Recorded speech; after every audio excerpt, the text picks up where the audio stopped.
Thanks very much, Rick. Can you hear me? I can. Right. What I want to do in this presentation is give you a brief vignette of the results that we've obtained from the support through the CI program by assaying legacy drill pulps and also surface chip samples from transition resources tenements in the Cloncurry area. Just quickly some forward-looking statements, so just in case you want to see those, go through those. And an important observation made by Roy Woodall, former head of exploration of a not unsuccessful exploration company, Western Mining Corporation, was the observation that seeing what other people see, but thinking what no one else has thought before. And I think this relates to some extent to what we're finding in the Cloncurry area. So transition resources tenements are situated very close to Cloncurry, both to the west and to the east of Cloncurry. It's a great advantage for us because we can base our exploration teams within Cloncurry. And the area, as you can see, is located very expeditiously to a number of very major mineral systems. Here is a 100-kilometre radius, and we're located here. Our tenements total about 1,000 square kilometres, and they're located both to the east of Cloncurry and to the west. And I'm going to be focusing mainly on data from our western Cloncurry tenements in this presentation. So the takeaway messages from this talk, for those that may go to sleep during it, is that we've reassayed about 1,800 pulp samples, and these are both drill core and also surface chip samples. The results were undertaken with 2 specification by the program. The report was delivered within the time frame. We observed very significant copper, scandium, nickel, platinum, palladium, together with gold and copper, and that indicates that we're dealing with a mafic volcanic magmatic source mineral system in the Duck Creek area, which is our western tenement package to the southwest of Cloncurry. The magnesium, copper and PGE data and the molar copper gold ratio systematics resemble porphyry rather than IOC G-style mineralization. The log normal silver gold systematics indicate epithermal shallow hot spring activity above a magmatic source. There's a broad footprint of cobalt, scandium, nickel, tungsten, platinum, palladium, together with copper and gold.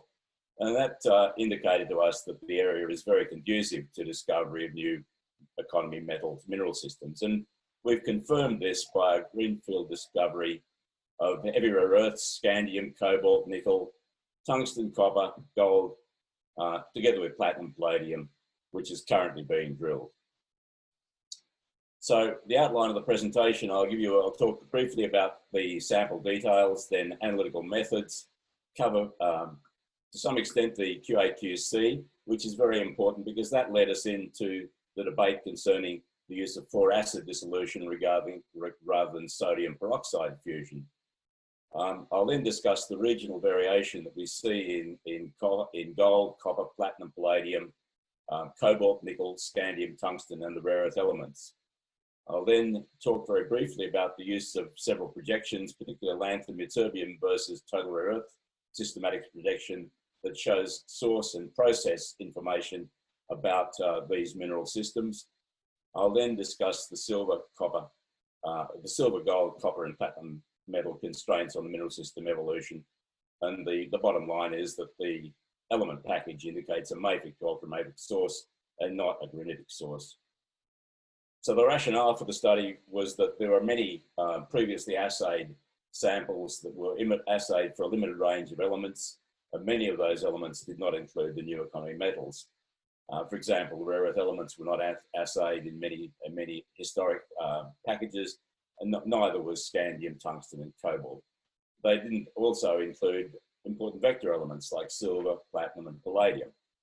And the abundances of these elements provide information that is distinctly relevant to understanding the regional mineral system and deposit characteristics. And thus, this information provides critical inputs into decision-making concerning the applicability of exploration methods, as well as the interpretation of exploration data. Now, the sample details. This shows in plan the area where most of the samples were obtained. Cloncurry is located here. This is our tenement package to the southwest of Cloncurry and our tenement package to the east of Cloncurry. In total, about 1,800 POBs were sourced from 40 unique prospects, the majority being to the southwest of Cloncurry in this area, which is part of the Mitakudi anticline, an area of low deformation where much of the eisen orogeny appears to have been partitioned around an area of low strain. So this details the samples obtained. We analysed samples from a number of different deposits. Some of them were many samples like Success and Hideaway, Horseshoe and Forget-Me-Not, New Dollar and Mountain Maid. In total, the historic prospects that were obtained from dual core, about 1,350 samples, the surface chip samples, about 450. The analytical methods that we used were undertaken, the analyses were undertaken by the superb facilities at Intertek Analysis in Perth, who accommodated our requirements extremely well.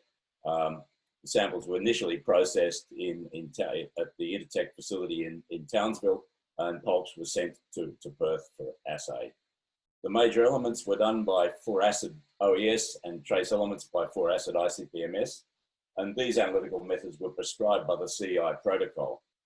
However, the high field strength elements and rare earths were subsequently, for a number of samples, were subsequently reassayed using peroxide fusion, as fusion dissolved the refractory phases that are resistant to 4-acid dissolution, and those refractory phases very commonly contain abundant heavy rare earth elements.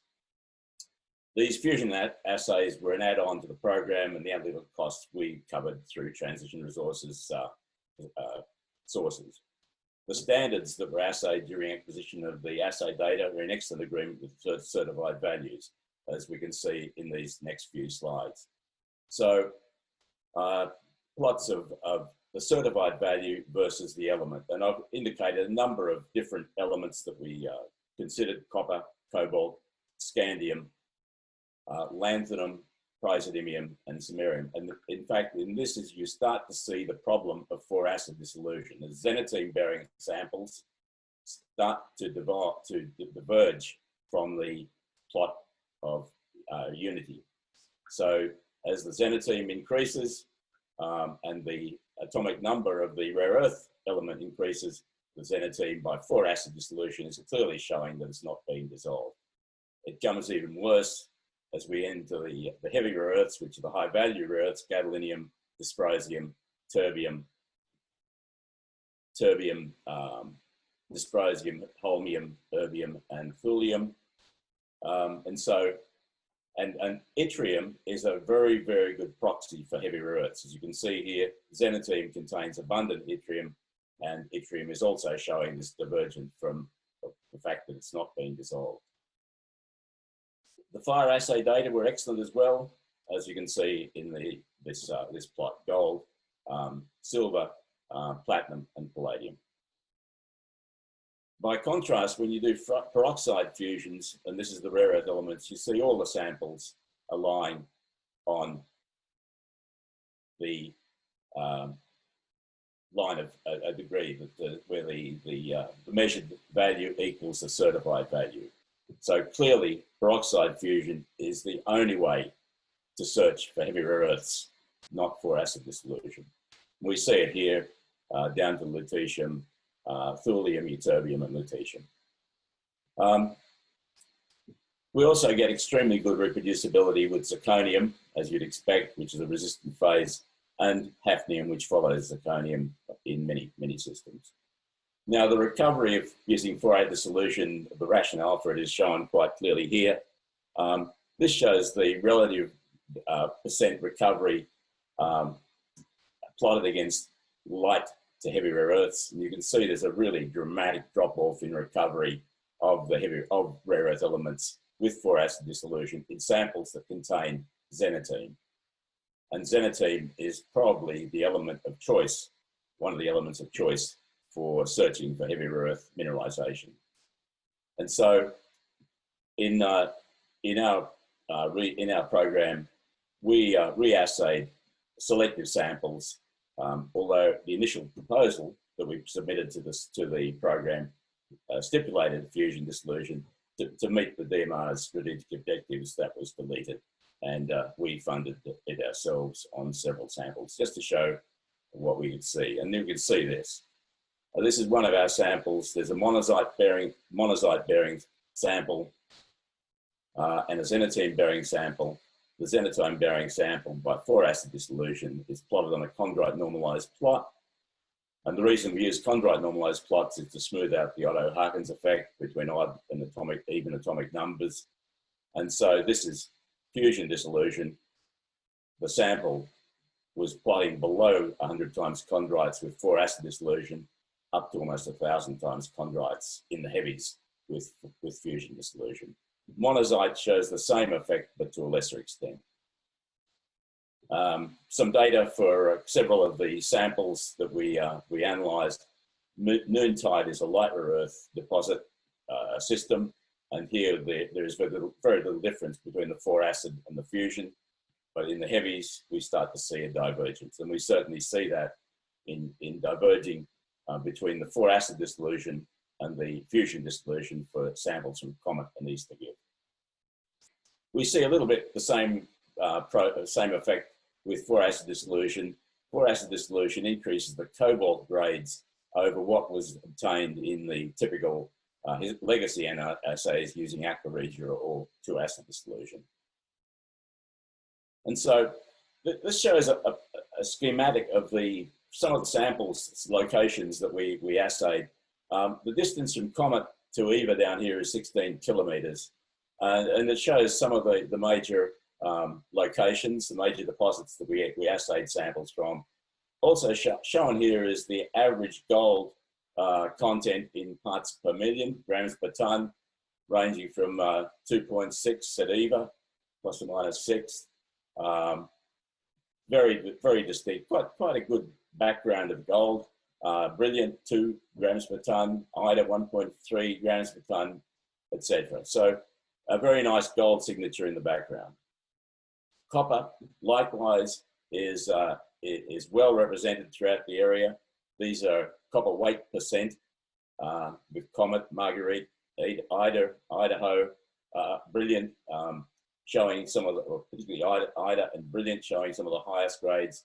The Chinaman mine down here, we have a mining tenement on a mining lease on our tenements. The grade there is 3.77 grams weight percent copper. Palladium, this is one of the interesting discoveries. The palladium and platinum values that we found in this area are quite extreme, and this just summarizes the platinum and palladium distribution that we see. There's platinum and palladium distribution that we see in the area. Quite significant values in place, with up to 4 grams parts per billion, 6 parts per billion, 8 parts per billion, quite significant values. In fact, they're very, very anomalous relative to the silicate earth. The total abundance of platinum and palladium in the silicate, or the PG elements in the silicate earth, amounts to 0.024 ppm. And this is the abundance levels that we see platinum palladium in the core. So the major reservoir of platinum palladium gold in the earth is the earth's core, and it's been shown quite clearly by studies along the mid-Atlantic ridge that plumes are transporting gold and platinum and palladium from the core mantle boundary to the surface of the earth. So when we see elevated platinum and palladium, this immediately clues us into the fact that we're probably dealing with a plume-related system. And so here's just a summary of the highly siderophile elements, PGEs, platinum, palladium, that we see in these deposits. Noontide with 264 ppb platinum and 610 ppb palladium is one of the extremes. Eva, where we had very elevated gold, 3.2 31 parts per billion platinum and 15 parts per billion palladium. So the elevated platinum palladium indicates the involvement of a plume component in the evolution of the Duck Creek mineral system. It certainly is not coming from granites. The cobalt distribution likewise is very elevated throughout the area. This shows the mean values, and this shows some of the highlights with Columbiad up to 6,500 or 600 parts per million, Horseshoe 2,000 parts per million, Mountain Maid 1,300 parts per million. A very, very cobalt or transition metal rich environment.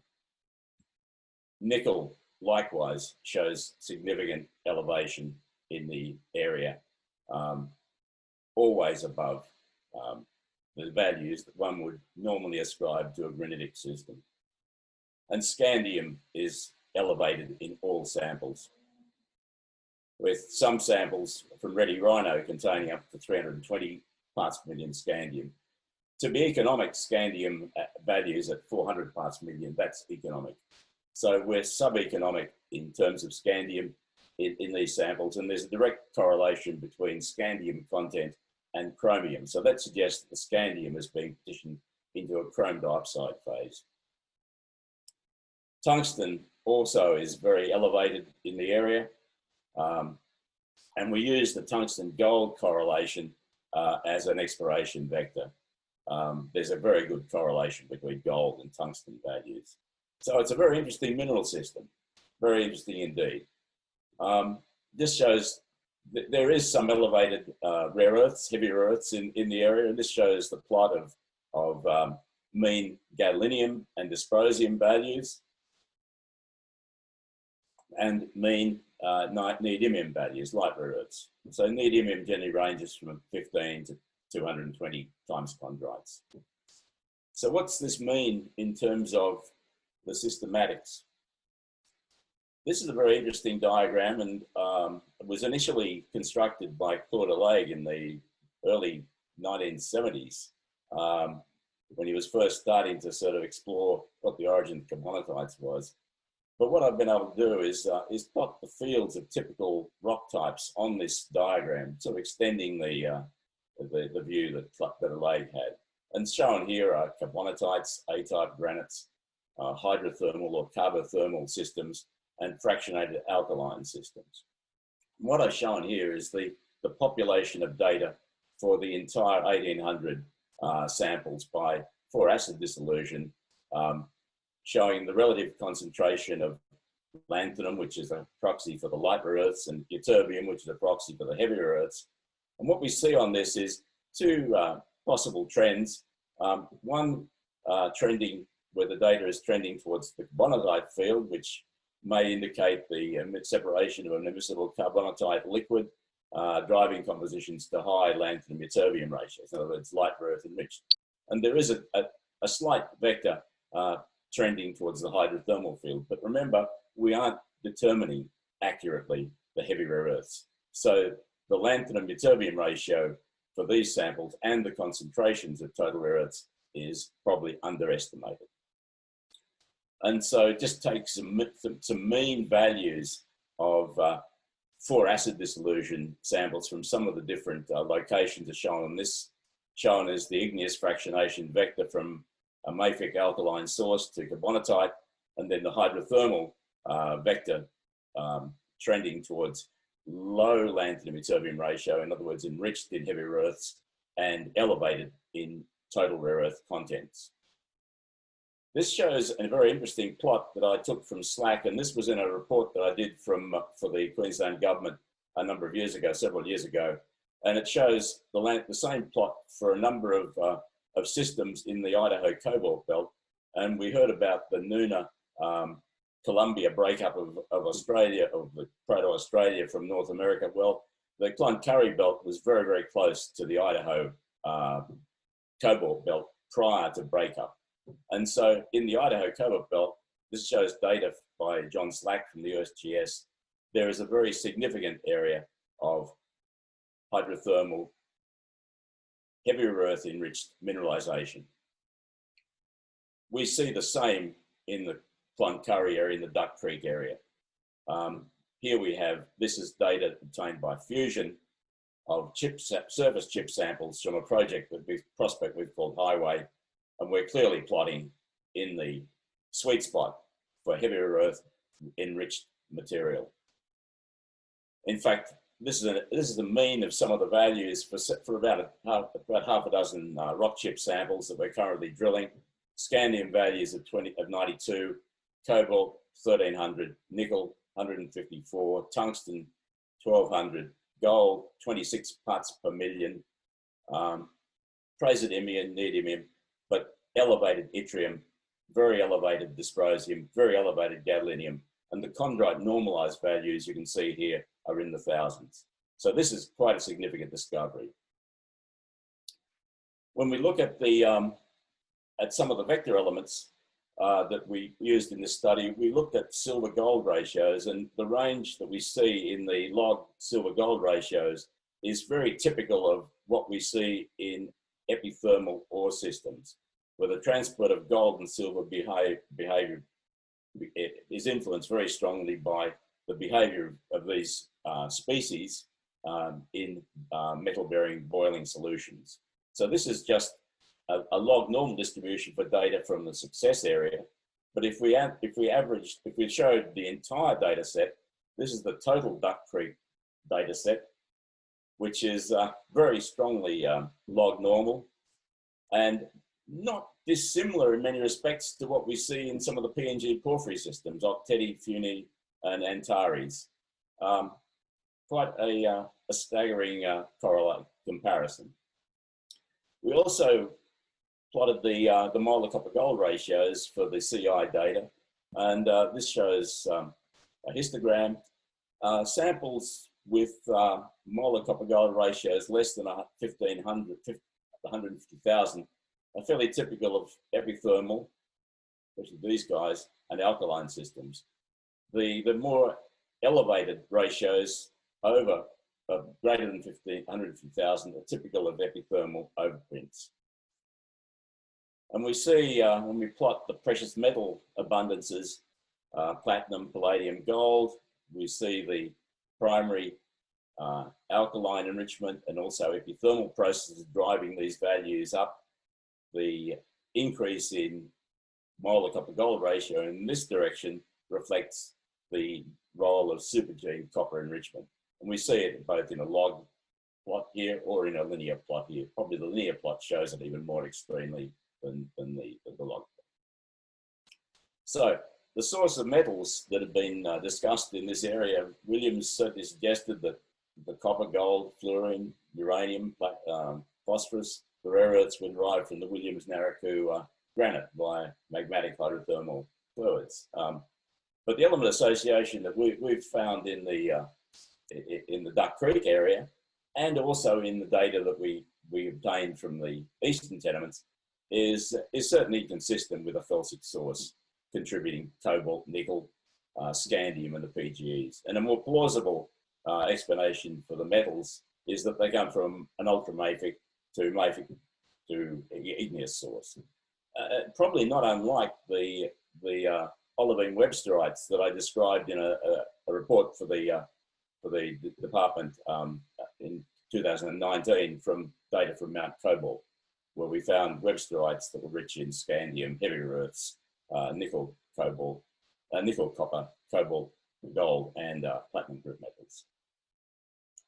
And so the highway discovery that we've made, this shows a plot of chondrite normalized rare earths for several different suites. Alkaline silicate suites are shown here in red. Carbonatites are shown here in grey. Carbonatites tend to be light rare earth enriched and heavy rare earth depleted, or less enriched than in the light rare earths, whereas the alkaline igneous suites tend to have flat patterns with variable europium anomalies and tend to have up to 1,000 times chondrites in the heavies. And here, this is data from Mount Weld, Browns Range, Nolans, Bohr, Dubbo, Hastings, and the Cummins Range, which is the carbonatite. Also shown is Milo, which we're not too sure of the quality of that data. So the highway discovery is really quite interesting. We found xenotime, quite big grains of it, containing in chondrite normalized ratios 500 to 1200, europium almost 850 to 2000, gadolinium. So it's sitting in the sweet spot for economic systems. And dysprosium 1200 to almost 3000, which is extremely encouraging. We've done a little bit of metallurgical work on a few hand samples, and it's relatively easy to separate. These grains are 300 microns in size. So the summary is that the CEI reassay program of more than 800 POPs was undertaken to specification and in the required time frame. The report was submitted on time. The mineral element or the element association indicates a mafic magmatic source system. The magnesium, copper, platinum, palladium, and molar copper gold ratios for the Duck Creek area resembles porphyry rather than IOCG mineralization, and the presence of a possible epithermal system capping it is actually also supported by the log normal silver gold systematics. So it's suggesting that we've got epithermal mineralization above a more important sulfide bearing system at depth. So the broad footprint of copper, scandium, nickel, tungsten, platinum, palladium, together with a very extensive copper and gold footprint, is certainly conducive to allowing transition to discover a new economy metal and mineral system in the area. And we've confirmed this with this discovery at Highway. We're currently doing RC and diamond drilling on the site. And so the bottom line would be that the granite model really doesn't pass the fertility test, at least in terms of the data that we've obtained from the Duck Creek area, which is in the low deformation zone of the mid-Ecludi anticline. Thank you very much.